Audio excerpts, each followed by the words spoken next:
Voltamos para o segundo bloco do Bate-Papo das 6, na quarta saudável, na presença de duas doutoras, a doutora Seolim, né? Ana Carolina Seolim, que é nutricionista, e a doutora Luana Bride, que é endocrinologista. No final do último bloco, a gente falava sobre o diagnóstico, o sintoma do diabetes, né?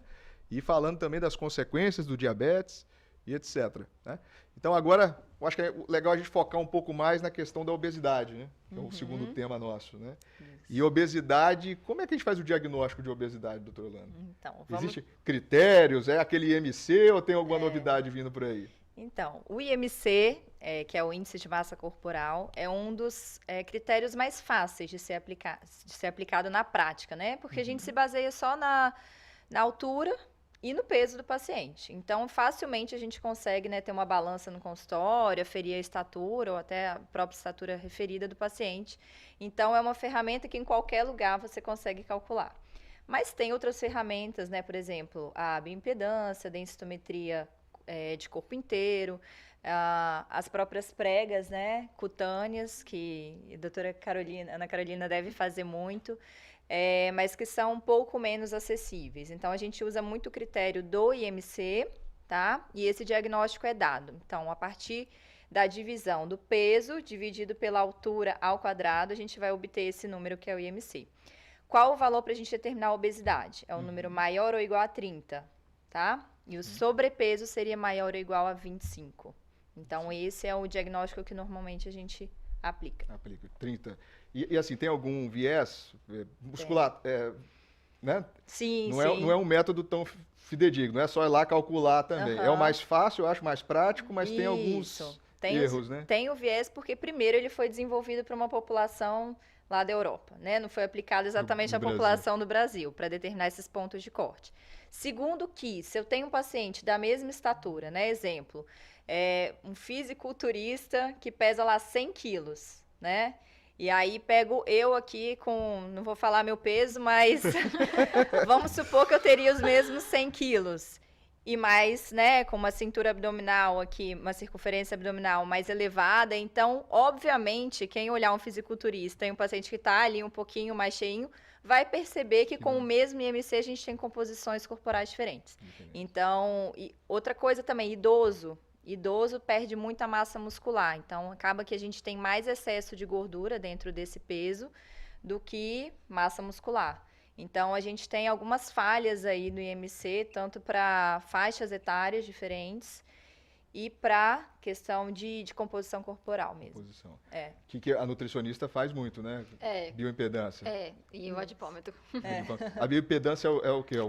A bioimpedância, né, é um aparelhinho que você sobe em cima, uma balança, que vai passar uma corrente elétrica, através disso você vai saber a composição corporal da pessoa, né? A quantidade de massa magra, né, e de gordura.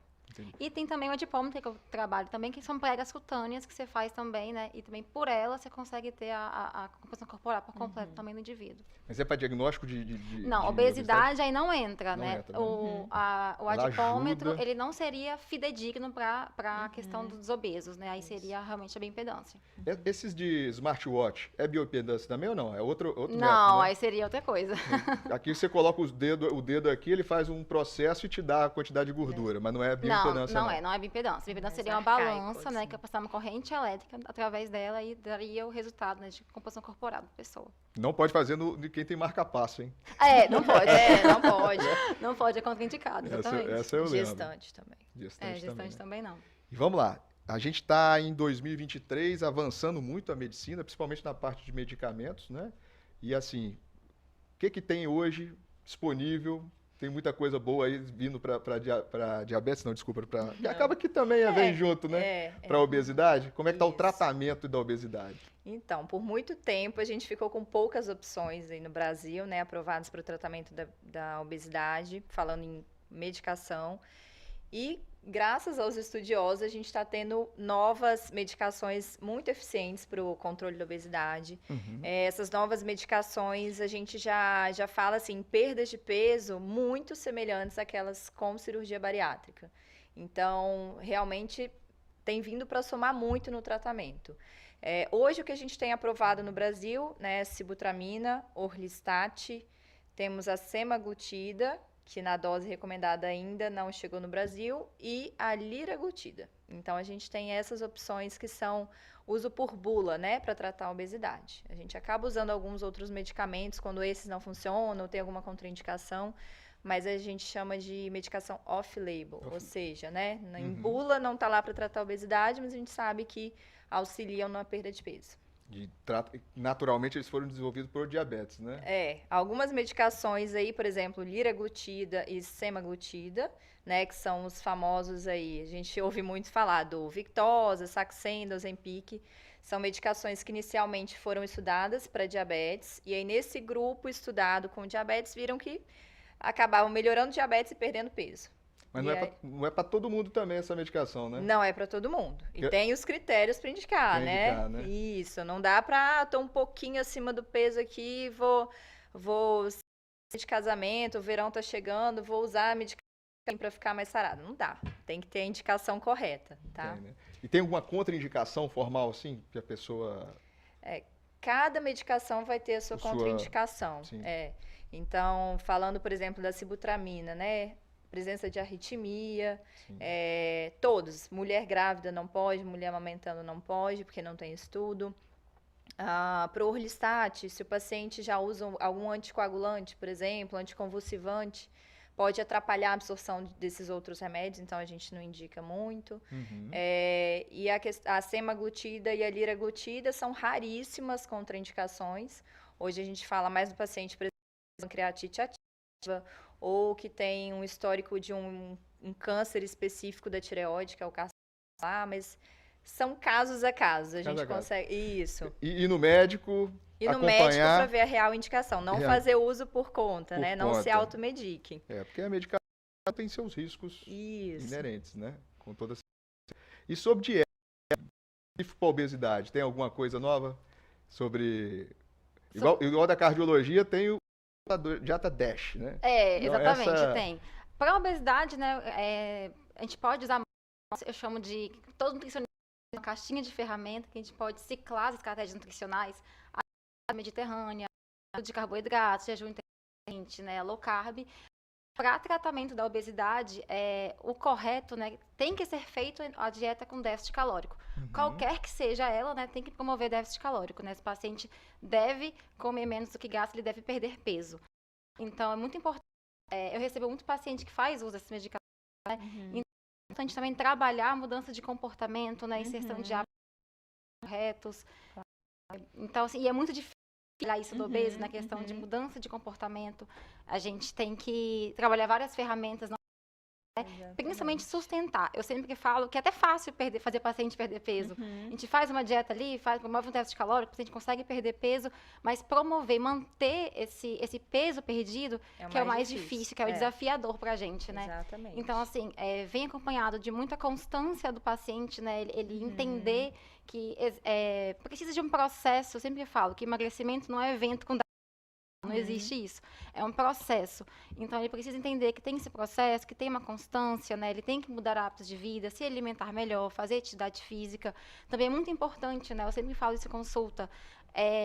A verificar sono. Sono também é importante a pessoa dormir bem, né? Porque a gente consegue modular hormônios, né? Como a grelina, a leptina, que envolve a saciedade, né? Questão também de apetite. Então, assim, essa tríade, né? Alimentação, sono, atividade física também tem que estar bem envolvidas nisso aí. Hoje, quem quer emagrecer, por exemplo, primeiro procura o endócrino e trabalha junto com a nutricionista, seria o ideal? Seria o ideal. Seria o ideal. Eu acho que, assim, na primeira avaliação, é importante a gente verificar o quê? O padrão alimentar do paciente, avaliar quando que começou esse ganho de peso. Muitos pacientes, às vezes, têm uma obesidade genética, né? Que é uma obesidade que vem lá de nascença, né? Herdada. Toda obesidade tem um componente genético, tá? Mas tem algumas específicas que vão ser desenvolvidas logo na infância. E aí, nem sempre esses tratamentos vão ser a solução. Então, o ideal é a gente identificar esse diagnóstico correto da obesidade, saber se o paciente já teve tratamentos prévios que deram certo ou que falharam, para ver onde é que a gente vai intervir. já estimular essas mudanças de estilo de vida, porque às vezes o paciente chega assim, eu quero tomar um remédio, nada funcionou. Mas quando a gente vai verificar essa história, na verdade nunca foi aplicado corretamente. Ou às vezes fez dieta por conta própria, ou não está praticando atividade física, então a gente já recomenda nutricionista para poder fazer um plano alimentar. E na maioria das vezes a gente vai indicar o tratamento medicamentoso com remédio depois que essas mudanças do estilo de vida tiveram alguma falha ou uma pequena redução aí na perda de peso. Aí a gente pode auxiliar com remédio. E hormônio também, né? Por exemplo, o hipotiroidismo Claro, pode e ser uma afastar causa, né? isso, afastar outros problemas endócrinos que podem estar relacionados. Por exemplo, o hipotiroidismo é uma causa, a síndrome de Cushing, que é um excesso de um hormônio chamado cortisol no nosso corpo, que pode ser tanto por conta de uso excessivo de corticoides, né? Às vezes é uma obesidade provocada por medicação, tanto quanto por produção do próprio corpo desse cortisol. E muita doença assim psiquiátrica, do tipo compulsão alimentar, essas coisas é comum também na obesidade? Muita. Então não adianta tomar o remédio se não tratou, por exemplo, né? Não. Por isso que comportamento é tão complicado que tá em obesidade. Aí entraria até que eu indico bastante também auxílio de um psicólogo, do psiquiatra. Então, Ajuda muito. A gente tem essa atenção quando está tratando sobre cirurgia bariátrica, né? Isso. Que faz uma avaliação prévia, ver Sim, se é isso precisa mesmo. de liberação. Mas essa avaliação já deveria ter sido feita muito antes. Né? Isso. É um tratamento multidisciplinar. A gente vai precisar de nutricionista, endócrino, psicólogo e às vezes o psiquiatra. Aí o cirurgião bariátrico vai entrar, se tiver indicação da cirurgia. Um educador físico, se possível, também, né? Que é importante.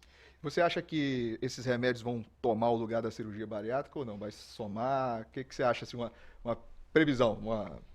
Olha, eu acho que são medicações muito promissoras. Eu acho que não vai acabar com a cirurgia bariátrica.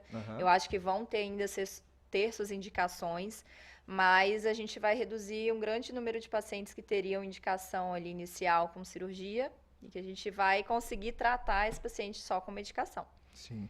Ó, e aí eu vou aproveitar e juntar as duas numa pergunta que veio da internet. A cirurgia do Romário, a cirurgia que cura diabetes. Né? Tá. Qual foi a cirurgia do Romário? Foi um bypass, né? Eu acho que foi a cirurgia metabólica, né? Muito Uhum. provavelmente. Essa cirurgia é um tipo de cirurgia parecido com a bariátrica, onde a intenção não é só perder peso, mas melhorar ou até entrar em remissão um diabetes pré-existente, né? Aí a gente vai ter alguns critérios um pouquinho diferentes, né? Normalmente o paciente tem que ter um diagnóstico de diabetes há menos de 10 anos, né? Tem uma faixa de idade também que é recomendada. E o IMC a partir dos 30, né? Já cai um pouquinho esse IMC. Para a cirurgia bariátrica, para perda de peso, a gente já eleva esse IMC para maior ou igual a 40, para ter indicação, ou maior ou igual a 35 com alguma comorbidade, que seria um diabetes, uma hipertensão, colesterol, doenças associadas, né? Então, a cirurgia que o Romário fez, que é essa metabólica, ela tem o intuito de levar à remissão do diabetes. E ele perdeu bastante peso, né? Ficou magro. Sim, e consequentemente vai ter a perda de peso. Perda de peso, é. Esses pacientes de bariátrico também é comum no seu consultório, né? Você acompanha. Comum. Geralmente eu pego pré-bariátrico, né? Não pego muito que querem perder peso para fazer a bariátrica, né? Aí esse perfil de paciente eu pego. E tem alguma coisa, como é que fala, específico do bariátrico? Então, pré-operatório, né, a gente faz uma dieta de déficit calórico também para ele perder peso, né? Ajustar algumas vitaminas também, os nutrientes, para ele chegar na cirurgia melhor também, né? Isso daí a gente faz. Pós-bariátrico, nunca peguei esse perfil de paciente ainda. Para acompanhar, né? Exatamente. Vamos lá, vamos entrar na parte de algumas polêmicas aqui, ó. Utilizar banha de porco ou óleo de soja. O que você acha, doutora Carolina? Banha de porco ou óleo de soja para fazer as comidas do dia a dia? Ó, pergunta da internet aqui. Então, vamos lá. Apesar de natural, né, a banha de porco, ela também tem muita gordura saturada, assim como os óleos vegetais, né, um pouquinho até mais. Sempre indico, né, dos óleos que a gente tem disponíveis, né, que é o óleo de coco, a banha de porco, os óleos vegetais, né, soja, girassol e o azeite extra virgem. O melhor para estar fazendo, né, nas preparações é o azeite extra virgem, independente, né, se for levar em fogo quente, né, enfim. Mas entre o óleo vegetal e a banha de porco, ainda assim o óleo vegetal é superior, né? Porque ele tem menos gordura saturada. Tem perfil lipídico. Essa eu vou reafirmar no consultório, então. Vez ou outra isso acontece. Acontece. Ó, outra coisa também relacionado. Devo comer de 3 em 3 horas, é correto? Então, não existe uma resposta fisiológica melhor, né, que sustente isso. Deve comer de 3 horas. O que eu levo em consideração muito é a rotina do paciente, né? Isso que vai predizer, né? E também as suas necessidades nutricionais. Tem dieta que eu fraciono muito, eu gosto muito de fracionar a dieta, né? Até que eu bater melhor a meta proteica, né? Enfim. Tem pessoas que não conseguem fazer esse grande fracionamento, então acaba fazendo 2, 3 refeições. Então depende muito, não é determinante, tem que comer de 3 em 3 horas. Determinante. Ó, outra coisa que também, e aí mais pro lado do diabetes, o que eu faço? Na verdade são duas, né? Eu sou diabético e quando tem hipoglicemia, eu devo tomar refrigerante? O que ele faz quando tem hipoglicemia? Dá uma dica aí pro nosso telespectador. O que é o ideal? Por exemplo, tem hipoglicemia, o que eu devo fazer? É melhor do que o refrigerante, né? Vamos lá, só para esclarecer, o que é hipoglicemia? Isso. A hipoglicemia é quando o açúcar no sangue abaixou muito. E a gente tem um ponto de corte de 70. Abaixou de 70 da glicose, a gente vai chamar de hipoglicemia. E aí, como é que a gente vai corrigir? Dando mais ou menos 15 gramas de carboidrato. Isso aí pode estar presente em 150 ml de refrigerante comum, tá?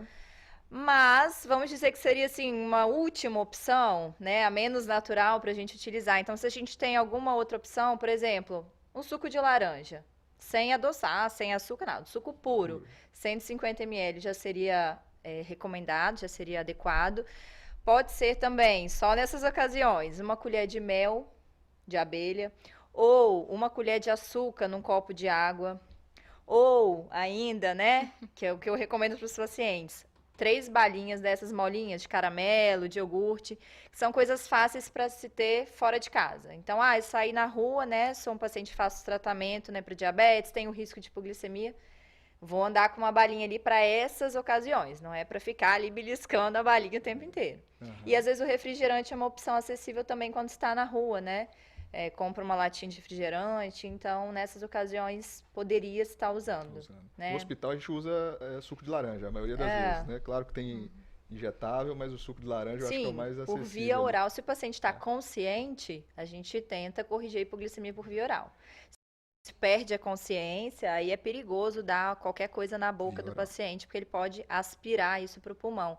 Então, o recomendado se algum familiar vir, né, chamar rapidamente o SAMU ou levar o paciente para um pronto atendimento mais próximo, porque a correção vai ter que ser provavelmente com glicose na veia. E assim, qual que é o sintoma de hipoglicemia mais comum? Hipoglicemia a gente pode perceber quando o paciente começa a ter fraqueza, tremedeira, palpitação no peito, suor frio, pode sentir muita fome, ficar um pouquinho confuso, sonolento, nesses estágios mais leves. Os estágios mais graves, mais intensos de hipoglicemia, o paciente pode até, como eu falei, perder a consciência, ter crises convulsivas, né, ou até entrar em coma. Isso aí. E aproveitando que você falou do mel, tem uma pergunta do mel aqui, ó. Mel para diabético está liberado?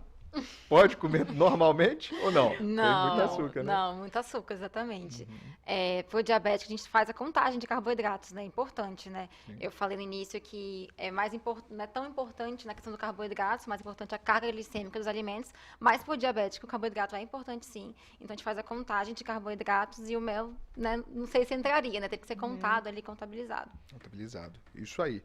Bem, terminamos o segundo bloco do Bate-Papo das 6, falando sobre diabetes e obesidade. Está muito interessante o programa de hoje, na presença da doutora Ana Carolina Seolim, que é nutricionista, e a doutora Luana Bride, que é endocrinologista. Mande suas perguntas, que serão respondidas no próximo bloco, no terceiro e último.